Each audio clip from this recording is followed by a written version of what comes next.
नमस्कार दोस्तों, आज इस वीडियो के अंदर मैं आपको बताने वाला हूं। अब बहुत लोग इंतजार कर रहे थे इस एग्जाम का, आईबीपीएस एसओ। हमारा बैंकिंग सेक्टर के अंदर हमारा स्पेशलाइज्ड ऑफिसर का एग्जाम होता है। स्पेशलाइज्ड ऑफिसर की नौकरी लगती है, परमानेंट जॉब होती है, जहां पे हर एक लॉ ग्रेजुएट अपने इस एग्जाम की तैयारी करता है। हर एक लॉ ग्रेजुएट इस एग्जाम का वेट करता है। तो ऑफिशियल नोटिफिकेशन जारी कर दी गई है। एग्जाम किस दिन होगा, कैसे होगा, प्रीलिम्स का एग्जाम कैसे होगा, मेंस का एग्जाम कैसे होगा, कब होगा, मेरे हाथ में पोस्ट कब तक आ जाएगी, सारी डिटेल्स इस वीडियो के माध्यम से आपको मैं बताने वाला हूं। ऑफिशियल नोटिफिकेशन के माध्यम से आपको मैं बताने वाला हूं। अब एक ड्रॉबैक ये होता है कि ये नोटिफिकेशन के अंदर ना सारी डिटेल्स होती हैं, लेकिन भाई साहब ये हर साल सिलेबस नहीं बताते हैं कि एक्चुअल में एक परफेक्ट सिलेबस क्या होता है। आईबीपीएस लॉ ऑफिसर के एग्जाम में, आईबीपीएस एसओ के लॉ ऑफिसर एग्जाम में सिलेबस क्या पूछा जाएगा, तो इस वीडियो के माध्यम से ना प्रीवियस ईयर पेपर्स को कंक्लूड करके मैंने एक सिलेबस की पूरी फाइल यहां पे बना के रख दी गई है। तो इस वीडियो के माध्यम से मैं आपको कंप्लीट सिलेबस भी बताऊंगा, जो कि बहुत ज्यादा फायदेमंद रहेगा। तो ज्यादा देरी ना करते हुए इस वीडियो को हम स्टार्ट करते हैं। और आप सभी लोग ध्यान से सुनना कि शुरू से लेकर एंड तक पूरी वीडियो देखना। पूरा कंप्लीट मैं सिलेबस बताऊंगा, हर एक एरियाज के अंदर सिलेबस बताऊंगा। प्रीलिम्स का क्या सिलेबस होगा, मेंस का क्या सिलेबस होगा, केवल और केवल आपको उसी चीज पे टारगेट करके अपने एग्जाम का प्रिपेयर करना है और जो भी डिजायर्ड डेट है वहां पे अपना एग्जाम देकर आना है। और फॉर्म कैसे भरना है, कितनी फीस होगी, क्या एलिजिबिलिटी क्राइटेरिया होगा, क्या एज लिमिट होगी, कंप्लीट डिटेल्स मैं आपको इस वीडियो के माध्यम से बताने वाला हूं। कहीं जाने की जरूरत नहीं है, पूरा का पूरा मैं आपको यहां पे डिटेल में बताऊंगा। चलो वीडियो को स्टार्ट करते हैं। सबसे पहली बात, ये अपना ऑफिशियल नोटिफिकेशन हालांकि कल रात को ही अपना रिलीज हुआ है, ठीक है, और कल रात को मतलब कल रात तक यहां पे नोटिफिकेशन ऑफिशियल वाली आ चुकी है। तो सबसे पहली बात, अगर मैं बात करूं स्पेशलाइज्ड ऑफिसर की, अपना एसओ बोलते हैं, आईबीपीएस एसओ। बहुत लोग ना मैंने एक वीडियो और बनाई थी जो कि बैंकिंग सेक्टर के अंदर ही हमारे लॉ ऑफिसर के एग्जाम के लिए आया था। वहां पे मैंने एसओ के बारे में नहीं बोला था, वहां पे भी एक स्पेशलाइज्ड ऑफिसर की नौकरी होती है, बट वो आईबीपीएस के कैटेगरी में नहीं होती है। तो कुछ लोगों को कंफ्यूजन हुई थी कि सर आपने तो आईबीपीएस एसओ बोला है। आप एक बार वीडियो चेक करोगे तो मैंने एसओ के बारे में बात नहीं करी थी, ठीक है। तो यहां पर मैं आपको बताने वाला हूं, ये ऑफिशियल अपना बैंकिंग सेक्टर का एग्जाम है, ठीक है, आईबीपीएस का, institute of banking personal selection, ठीक है जी। ये बात आपको क्लियर हो गई होगी। अब यहां पे स्पेशलाइज्ड ऑफिसर को चुना जाता है, यहां पे लिखा हुआ है ना एसओ, स्पेशलाइज्ड ऑफिसर। अब इसके अंदर वैकेंसीज अलग अलग डिपार्टमेंट्स में होती है, बट हम तो लॉ वाले हैं, हमारा चैनल तो लॉ वालों के लिए है, लॉ कैटेगरी वालों के लिए। तो यहां पे देखो, यहां पे कुछ चुनिंदा पोस्ट है, 6 तरह के लोगों को चुना जाएगा। आईटी वालों को, एग्रीकल्चर वालों को, राजभाषा अधिकारी वालों को, जो टाइपिस्ट होते हैं, ठीक है, और एक आता है हमारा लॉ ऑफिसर। हम तो इसके ऊपर टारगेट करेंगे, और ये स्केल ए वाली नौकरी है, मतलब इससे ऊपर कोई नौकरी नहीं होती है, एंट्री लेवल के ऊपर इससे बड़ी नौकरी नहीं होती, सैलरी भी बहुत अच्छी खासी होती है, ठीक है। चलिए मुद्दे की हम बात करते हैं। यहां पे लॉ ऑफिसर के लिए भी यहां पे चुना जाएगा। और पहले हम डेट्स के बारे में बात कर लेते हैं कि कब कब से फॉर्म अपने भरे जाएंगे, कब कब से नहीं भरे जाएंगे। सिलेबस भी बताया जाएगा पूरा कंप्लीट, ठीक है, याद रखना। सबसे पहली बात, एप्लीकेशन आज 1 अगस्त है, आज से फॉर्म शुरू हो चुके हैं भरना। आप लोग आज से फॉर्म अपना भरना शुरू कर सकते हो। केवल और केवल आपको 20 दिन दिए जाएंगे। 21 तारीख यानी 21 अगस्त तक लास्ट डेट है, तो 1 अगस्त से लेकर 21 तारीख तक आप फॉर्म भर सकते हो। दूसरी बात, यहां पे याद रखना कि इसी टाइम में आपको अपनी पेमेंट करनी है। और आपका प्रीलिम्स का पेपर कब होगा, अक्टूबर में, यानी कि अगस्त में फॉर्म खत्म हुए, सितंबर तक आपको तैयारी करने का मौका मिलेगा, रिवीजन करने का मौका मिलेगा, अक्टूबर में डायरेक्ट आपका पेपर हो जाएगा। अब डेट क्या होगी प्रीलिम्स की, यह भी डिक्लेयर नहीं करी है। इन्होंने कहा है अक्टूबर के महीने में हम कभी भी आपका एग्जाम कंडक्ट करवाएंगे। अब इसके अंदर अक्टूबर के अंदर आपका जो एडमिट कार्ड्स आएंगे, सॉरी मैं बात कर रहा था, अक्टूबर में आपके एडमिट कार्ड्स आएंगे। अक्टूबर में एडमिट कार्ड्स आ जाने के बाद आपका प्रीलिम्स का जो एग्जामिनेशन होगा वो नवंबर में होगा। यानी कि अगस्त में फॉर्म भरे जाएंगे, अक्टूबर में एडमिट कार्ड आएगा और नवंबर में मेरा प्रीलिम्स का एग्जाम होगा। बात खत्म हो जाती है, ठीक है। हमारे को डेट क्या याद रखनी है, 21 अगस्त तक फॉर्म भरने हैं, अक्टूबर में मेरा एडमिट कार्ड आएंगे और नवंबर में मेरा एग्जाम होगा प्रीलिम्स का। अब याद रखना, प्रीलिम्स का एग्जाम अगर आपका क्लियर हो जाता है, जब आप अपना प्रीलिम्स का एग्जाम अपना क्रैक कर लेते हो, उसके बाद आपके पास ऑप्शन मिलता है किस चीज का, उसके बाद आप मेंस में अपीयर होने के लिए अपना मौका रखते हो। लेकिन अगर आपका प्रीलिम्स का एग्जाम क्लियर नहीं हुआ तो सॉरी, आप लोग मेंस के लिए अपीयर नहीं हो पाओगे। याद रखना, यह बात अपनी क्लैरिटी से आ जाती है। अब जब रिजल्ट आएगा नवंबर या दिसंबर के अंदर, मेरा प्रीलिम्स एग्जाम का रिजल्ट आ जाएगा। अब मेरा होगा मेंस का एग्जाम, ठीक है। अब मेंस के एग्जाम के मेरे जो एडमिट कार्ड्स है वो कब आएंगे, दिसंबर के अंदर अंदर आपके जो है मेंस के अपने एडमिट कार्ड्स आ जाएंगे। अब मेंस का मेरा एग्जाम कब होगा, दिसंबर के अंदर ही आपका मेंस का एग्जाम पूरा हो जाएगा। अब मेरा मेंस का रिजल्ट कब आएगा, जनवरी या फरवरी में अप्रोक्सीमेटली आपका मेंस के एग्जाम का घोषणा होगी रिजल्ट की, ठीक है। अब उसके बाद यहां पे फिर आपका इंटरव्यू कंडक्ट करा जाएगा। इंटरव्यू कंडक्ट करने के बाद में मेरा फरवरी या मार्च के अंदर मेरा इंटरव्यू कंडक्ट करा जाएगा और अप्रैल तक मेरे हाथ में पोस्ट आ जाएगी।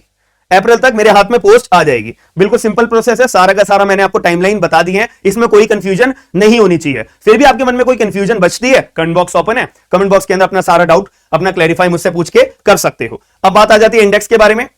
ठीक है, ये पूरा इंडेक्स है, इसके अंदर मैं बोलूं एक तो आपके लिए क्या इंपॉर्टेंट है, ये वाला पेज नंबर, ये इंपॉर्टेंट है। यहाँ पे सब कुछ आपको क्वालिफिकेशन के लिए बता रखा है, ये भी एक एजुकेशन क्वालिफिकेशन है। 10 और 12 पेज नंबर आपके लिए इंपॉर्टेंट है, बाकी सारी चीज आप पढ़ लीजिएगा। मैं मुद्दे की बात आपको बताना चाहता हूं। ठीक है, इंट्रोडक्शन यहाँ पे बात कर रखी है। अब यहाँ पे कौन कौन से बैंक के अंदर आपको नौकरी मिल सकती है, कौन कौन से बैंक ने पार्टिसिपेट करा है कि भाई हाँ आईबीपीएस स्पेशलाइज्ड ऑफिसर के लिए हम उनको अपने बैंक के अंदर नौकरी देंगे, ये सारे बैंक से। ठीक है, अब एलिजिबिलिटी क्राइटेरिया के अंदर बात करें, जो बहुत ही ज्यादा इंपॉर्टेंट है, बहुत ज्यादा इंपॉर्टेंट ये चीज है कि आप सिटीजन ऑफ इंडिया होने चाहिए, और ये बाकी अपनी कैटेगरी है। एज लिमिट की बात करी जाए, एज लिमिट बोला मिनिमम आपकी 20 साल की उम्र होनी चाहिए, मैक्सिमम आपकी 30 साल की उम्र होनी चाहिए। तो यानी कि आपका 30 साल पूरा होने से पहले पहले आपके पास लॉ की डिग्री आपके हाथ में होनी चाहिए, प्लस आपके पास बार काउंसिल का रजिस्ट्रेशन आपके हाथ में होना चाहिए। ये दोनों चीजें अगर होंगी, और ये दोनों चीजें बस काफी हैं अपना फॉर्म भरने के लिए, और कोई रिक्वायरमेंट नहीं है, कोई परसेंटेज रिक्वायरमेंट नहीं है, कोई एक्सपीरियंस रिक्वायरमेंट नहीं है, कुछ भी रिक्वायरमेंट नहीं है। यह भी आपको मैं प्रूव भी कर देता हूं। ठीक है जी, अब यहां पे मुद्दे की बात मैं आपके ऊपर रख देता हूं। अब यहां पे बात करी जा रही है एजुकेशन क्वालिफिकेशन के लिए कि अब हमारे को रिक्वायरमेंट क्या है। हालांकि अभी मैंने आपको बता ही दिया है क्या रिक्वायरमेंट है। एक तो लॉ की डिग्री, साथ में बार काउंसिल का रजिस्ट्रेशन होना जरूरी है, अनिवार्य है, मैंडेटरी है। ठीक है, अब यहां पे क्या बोला हुआ है, हम तो लॉ ऑफिसर वाले हैं, तो लॉ ऑफिसर के लिए हमारे को क्या बता रखा है कि भाई मिनिमम 20 साल मैक्सिमम 30 साल लॉ की डिग्री आपके पास होनी चाहिए। एंड वर्ड यूज करा यहां पे, एंड आपके पास बार काउंसिल का एनरोलमेंट एज एन एडवोकेट आपके हाथ में होना चाहिए। तो ये रिक्वायरमेंट है कि अगर आपने अपना बार काउंसिल का रजिस्ट्रेशन नहीं कराया है, याद रखना 21 तारीख, 21 दिन है अभी भी, 10 दिन के अंदर अंदर आपका एनरोलमेंट हो जाएगा बार काउंसिल ऑफ इंडिया के अंदर। लॉ की डिग्री है, डायरेक्ट अपने स्टेट बार काउंसिल के अंदर जाओ, अपना एनरोलमेंट कराओ, खत्म बात। ठीक है, तो अगर पहले से करा रखा है बहुत बढ़िया, नहीं करा रखा तो भाई आप तो जुगाड़ करके आपको अपना एनरोलमेंट करवाना पड़ेगा, तभी आप फॉर्म भर सकते हो, याद रखिएगा। ठीक है जी, अब यहाँ पे एआईबी क्लियर करना जरूरी है नहीं है, यहाँ पे ये बात करी हुई नहीं है, तो हम इसमें दिमाग लगाएंगे ही नहीं, बस बार काउंसिल का एनरोलमेंट मांगा है, खत्म बात। ठीक है, चलिए ये बात भी हमारी क्लियर हो जाती है एनरोलमेंट के रिगार्डिंग, और इसके अंदर हमारे को कोई डाउट क्लियर करने की जरूरत नहीं है। अब मुद्दे की बात हम आगे करते हैं। अब फीस की बात करी जाए, फीस मुझे कितनी पे करनी पड़ेगी। अगर मैं जनरल कैटेगरी का हूं तो 850 रुपए हर साल यही फीस होती है, 850 रुपए मुझे पे करने हैं। अगर मैं रिजर्व कैटेगरी का हूं, शेड्यूल कास्ट हूं या शेड्यूल ट्राइब्स हूं या पीडब्ल्यूडी कैटेगरी का हूं, तो मेरे को 175 रुपए फीस के तौर पे भरने पड़ेंगे, सीधी बात है। और अभी हाल ही में सुप्रीम कोर्ट ऑफ इंडिया ने रिजर्व कैटेगरी के लिए अपना एक जजमेंट पास करा है। आप लोग चाहते हो उसके ऊपर क्लैरिफिकेशन, एक सीधे शब्दों में क्या सुप्रीम कोर्ट साहब ने बोला है, क्या जजमेंट है, जजमेंट का नाम क्या है। मेरे एग्जाम पॉइंट ऑफ व्यू से अगर मुझे जानना है तो आप लोग चाहते हो वीडियो बनाई जाए तो मैं बना दूंगा, एक बार कमेंट बॉक्स के अंदर ये भी मुझे अपडेट दे दीजिएगा, बहुत इंपॉर्टेंट अपडेट है वो, एग्जाम में तो पक्का आएगा वो जजमेंट। ठीक है, अब मुद्दे की बात करते हैं, एग्जाम पैटर्न की, सिलेबस की भी बात करूंगा, मैंने बार बार बोल दिया है। ठीक है, मैंने आपको एलिजिबिलिटी बता दी, मैंने बता दी एज लिमिट बता दी, कब का फॉर्म भरने वो बता दिए, और फीस कितनी होगी वो सारी बातें बता दी हैं, जो एक बेसिक क्राइटेरिया आपको पता होना चाहिए। अब आता है एग्जाम का पैटर्न। पहला एग्जाम आपका प्रीलिम्स का होगा, एमसीक्यू का होगा। इसमें आपका 3 तरह के क्वेश्चन पूछे जाएंगे। लॉ ऑफिसर, अगर आप लॉ ऑफिसर का पेपर देने जा रहे हो, 3 कैटेगरी के आपसे क्वेश्चन पूछे जाएंगे, इंग्लिश, रीजनिंग और अपना जनरल अवेयरनेस, जीके मान लीजिए। ठीक है, तो इंग्लिश आएगी, रीजनिंग आएगी और मेरे से जीके पूछा जाएगा, बात खत्म। और जीके अगर मेरे से पूछा जा रहा है तो ऑब्वियसली बैंकिंग सेक्टर का ज्यादातर मेरे से जीके के सवाल पूछे जाएंगे, इसमें कोई डाउट नहीं है। ठीक है, 50 क्वेश्चन होंगे, 50 क्वेश्चन होंगे, 50 क्वेश्चन होंगे, 150 क्वेश्चन होंगे।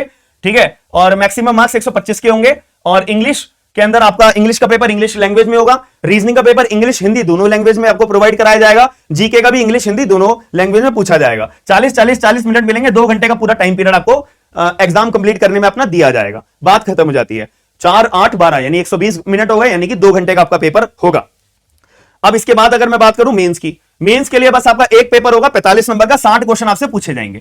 ठीक है, मेंस के अंदर आपका एक पेपर होगा, 60 क्वेश्चन 60 नंबर के पूछे जाएंगे, इंग्लिश हिंदी दोनों लैंग्वेज में होगा, 45 मिनट के अंदर अंदर आपको करना पड़ेगा। अब यहां पे क्या लिख दिया है, बस प्रोफेशनल नॉलेज। अब भैया प्रोफेशनल नॉलेज में क्या पूछोगे, ये तो बता देते, लेकिन आईबीपीएस वाले कहते हैं हम नहीं बताएंगे, अपनी मेहनत भैया इसमें खुद करो, पीवाईक्यूज पेपर सॉल्व करो, पीवाईक्यू के पेपर के हिसाब से पैटर्न अपना अनुमान लगाओ, बात खत्म। इसकी सिरदर्दी आप लोगों के ऊपर छोड़ दी गई है, लॉ ऑफिसर बोला है ना, तो इसकी सिरदर्दी आपकी खत्म मैं करूंगा।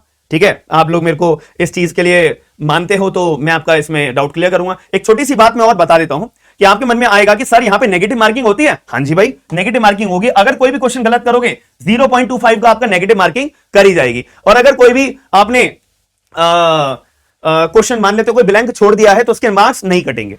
यहां पे लिखा हुआ है कि if a question is left blank no answer is marked by the candidate there will be no penalty, यानी कि चार ऑप्शन आएंगे ए बी सी डी। अब अगर आपने कोई टिक कर दिया, गलत कर दिया टिक, तो इसके 0.25 मार्क्स कट हो जाएंगे। लेकिन अगर आपने कोई भी ब्लैंक छोड़ दिया, इसका मतलब क्या है कि आपने ब्लैंक छोड़ा है, तो इसके आपके कोई भी मार्क डिडक्ट नहीं होंगे। बात खत्म। अब मुद्दे की बात सारी खत्म हो चुकी है। अब आ जाते हैं अपने सिलेबस के ऊपर।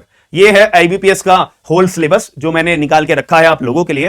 तो आप लोगों को इसका पीडीएफ फाइल चाहिए, नोटिफिकेशन की पीडीएफ फाइल चाहिए, तो मेरा टेलीग्राम ग्रुप है, आप उसे ज्वाइन कर लेना। डिस्क्रिप्शन बॉक्स के अंदर लिंक अवेलेबल है। ये पीडीएफ फाइल इसकी भी मिल जाएगी, ऑफिशियल नोटिफिकेशन की भी मिल जाएगी, कोई टेंशन नहीं है। पहले मैंने क्या कहा था, प्रीलिम्स में हमसे जीके पूछा जाएगा, इंग्लिश पूछा जाएगा, रीजनिंग पूछा जाएगा। उसके अंदर ये मैंने आपको बता दिया, करंट अफेयर बैंकिंग सेक्टर वाले, स्टैटिक जीके पूछेंगे, बैंकिंग अवेयरनेस के बारे में पूछेंगे, इंटरनेशनल अवेयरनेस के बारे में पूछेंगे, नेशनल अवेयरनेस के बारे में आपसे पूछेंगे, कंट्रीज के नाम, कैपिटल्स के नाम, उनकी करेंसीज के नाम पूछेंगे कि मान लेते हैं कि दुबई के अंदर कौन सी करेंसी चलती है, उनकी कैपिटल क्या है, XYZ। ठीक है, बुक्स के नाम पूछेंगे, ऑथर्स के नाम पूछेंगे, अवार्ड्स किस किस को अभी रिसेंटली मिले हैं, हेडक्वार्टर्स पूछेंगे।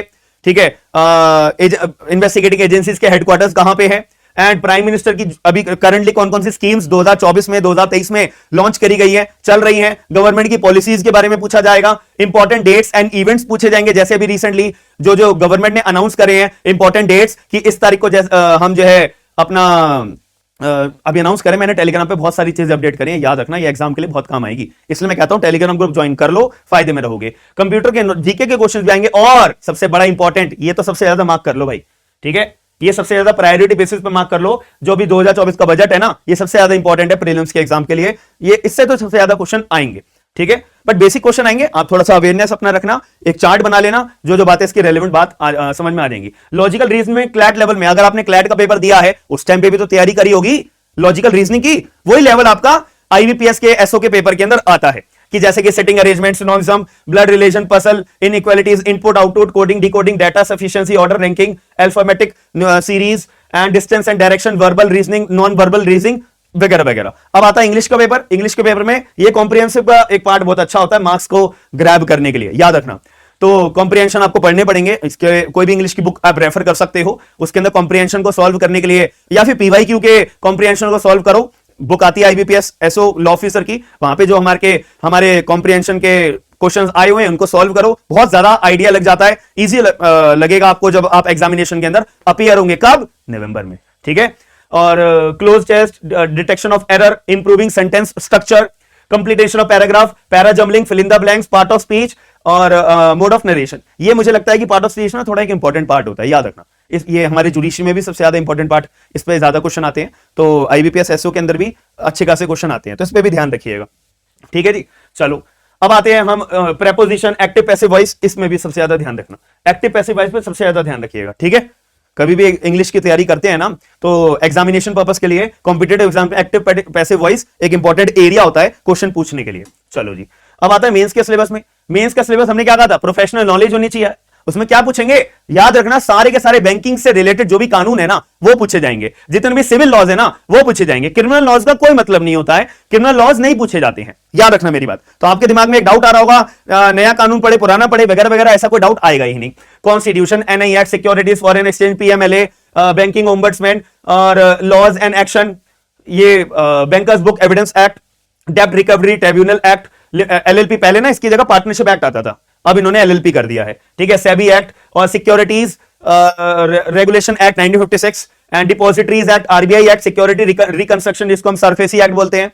ठीक है, credit information bureau India limited 2000 FEMA and insolvency and bankruptcy act, ये तो आना ही आना है, रेरा एंड स्टैंप एक्ट। इनमें से 2, 3, 4, 5, 8 क्वेश्चन के अप्रॉक्स प्रीवियस ईयर में पूछे गए हैं, तो इसके अनुमान लगाते हुए सारा का सारा सिलेबस है, इससे बाहर कुछ भी नहीं आएगा, कुछ भी नहीं आएगा। बट याद रखना, अभी नए लॉज आए हैं, तो नए लॉज के अंदर अंदर ना ये पूछ सकते हैं कि अच्छा अभी 1 जुलाई 2024 से नए कानून लागू हुए हैं, उनका एनफोर्समेंट डेट क्या है और एनेक्टमेंट डेट क्या है, एसेंट डेट क्या है, वो आपसे पूछे जा सकते हैं, ऐसा मेरा अनुमान है। ये मैंने यहां पे लिखा हुआ नहीं है, बट एक्स्ट्राज में जीके के पर्सपेक्टिव में अगर मैं बात करूं तो नए लॉज कब से लागू हुए हैं वगैरह वगैरह, इसके रिगार्डिंग आपसे पूछे जा सकता है। कितने सेक्शन है नए लॉज के अंदर, भारतीय साक्ष्य अधिनियम में, भारतीय नागरिक सुरक्षा संहिता में, भारतीय न्याय संहिता में, ये एक बेसिक इंट्रोडक्शन आपको पता होना चाहिए, क्योंकि आप कॉम्पिटिटिव एग्जाम में अपीयर हो रहे हो और वैसे भी सिलेबस देते नहीं है, तो अनुमान जीके ग्रुप में कुछ भी पूछा जा सकता है, क्योंकि लॉ ऑफिसर का पेपर है ना, तो लॉ ऑफिसर में तो ये एरिया आ ही सकता है। ठीक है जी। तो ये पूरा का पूरा सिलेबस है, इसकी आपको पीडीएफ मेरे टेलीग्राम ग्रुप के ऊपर मिल जाएगी। अगर आपको लगता है कि मेरे द्वारा ये जानकारी आपको रह गई है देनी, तो आप मुझसे कमेंट बॉक्स के अंदर पूछ सकते हो, मैं सारी जानकारी आपको प्रोवाइड करा दूंगा। प्रीलिम्स का पेपर क्लियर करोगे तब मेंस में जाओगे, फिर इंटरव्यू होगा, इंटरव्यू के बाद फिर आपके हाथ में पोस्ट रहेगी, बात खत्म हो जाती है। 2025 से 2026 के सिलेक्शन के लिए अपना आईबीपीएस का ऑफिशियल नोटिफिकेशन रिलीज कर दी गई है। अब यहां पे मुद्दे की बात मैं और बताना चाहूंगा कि अगर आप में से कोई भी जुडिशरी की तैयारी कर रहा है, एपीओ की तैयारी कर रहा है, तो आप लोगों को मैं बहुत क्लियर कट में ये पोस्टर दिखाई दे रहा होगा, मैं जुडिशरी की क्लासेस सब्जेक्ट वाइज प्रोवाइड कराता हूं। अभी हमने टीपीए का बैच लॉन्च करा है और हमारा एक फैमिली लॉ का बैच भी चल रहा है, एक हमने कॉन्स्टिट्यूशन भी बैच अपना लॉन्च करा था। उसके लिए आपको रिकॉर्डेड क्लासेस मिल जाएंगी। फैमिली लॉ के लिए आपको पूरा complete Hindu law, Muslim law classes मिल जाएंगी, पूरा complete TPA with latest amendment case laws वो आपको मिल जाएगा। तो और आने वाले टाइम में अगस्त हमारा आ चुका है, कुछ दिनों के अंदर अंदर हम नए लॉज का भी अपना बैचेस लेकर आने वाले हैं, जिसमें हमारे को क्या देखने को मिलेगा, भारतीय साक्ष्य अधिनियम पहले मैं पढ़ाऊंगा, उसके बाद मेरा टारगेट रहेगा भारतीय नागरिक सुरक्षा संहिता, उसके बाद मेरा टारगेट रहेगा भारतीय न्याय संहिता। ये तीनों सब्जेक्ट्स सेपरेटली अपने पढ़ाए जाएंगे, फोकस आपको पूरा इन्हीं सब्जेक्ट्स में देना है। और अगर आप लोग इंटरेस्टेड हो, जुडिशरी के बैचेस ज्वाइन करना चाहते हो, तो डिस्क्रिप्शन बॉक्स के अंदर लिंक है स्मार्ट एंड लीगल गाइडेंस का, तो आप लोग ज्वाइन करना चाहो। और भी बहुत सारी चीजें हैं, तो आप लोग डाउनलोड करो, अपडेट रहो, एंड क्लासेस ज्वाइन करना चाहते हो, अपनी तैयारी स्ट्रॉन्ग करना चाहते हो, और एग्जाम कि नोटिफिकेशन आने से पहले अपना सिलेबस पूरा करके रिवीजन करना चाहते हो, तो कंप्लीट पैकेज आपको अवेलेबल रहेगा। और आपको अगर कोई भी डेमो क्लास देखनी है या कभी भी वन शॉट क्लास देखनी है, एक ही क्लास में पूरा सीपीसी, एक ही क्लास में पूरे माइनर एक्ट्स अगर आपको देखने हैं, तो मेरा एक दूसरा यूट्यूब चैनल है SLG लॉ क्लासेस के नाम से, आप यूट्यूब पे सर्च करिए, वो आपको चैनल दिख जाएगा। वहां पे कंप्लीट मैं जुडिशरी के रिगार्डिंग सारी अपडेट्स, सारी के सारी क्लासेस प्रोवाइड कराता रहता हूं। आने वाले टाइम में मैं मेंस की क्लासेस भी लूंगा, और एक वीडियो मैंने डाली हुई भी है, एक अभी जो हरियाणा जुडिशरी का मेंस का पेपर हुआ था उसका सॉल्यूशन मैंने वहां पे दिया था, तो आप लोग ज्वाइन जरूर रखिए, अपडेट जरूर रहिए, टेलीग्राम ग्रुप ज्वाइन जरूर कर लीजिएगा। बाकी कोई भी अपडेट आपको लगती है या कोई भी डाउट लगता है तो कमेंट बॉक्स के अंदर पिन कर देना। हम मिलते हैं नेक्स्ट वीडियो के अंदर। थैंक यू, धन्यवाद।